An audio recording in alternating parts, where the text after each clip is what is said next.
ish. Dunyoda birodarlar, g'arbiga qarasangiz ham, sharqiga qarasangiz ham katta bir zavodga o'xshab qolgan bu dunyo. Hech kimni bo'sh vaqti yo'q. Na otasini ziyorat qilgani vaqti bor, siyla rahim qilishlikka bir vaqti bor, na charchagani vaqti bor, na dam olishga vaqti bor. Musulmon odam shunaqa bo'ladimi? Endi qo'l boqimni insonni fikr qilishlikka imkoniyati bo'ladi. Nimaga keldi dunyoga? Kim u? Agar tog'da qo'l boqib yurib, qabristonda oldidan o'tadigan bo'lsa, qabrlarga o'tirib fikr qiladi. Mana bu boyroq odamning qabri ekan. Bu ham o'libdi. Mana bu yozuvni ham qo'yib qo'ymabdi.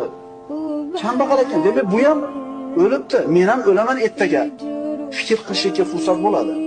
Ana shu bir xotirjamlik, fikr qilishga fursat yo'qligi insonlarning qalbini qatirib tashlayapti.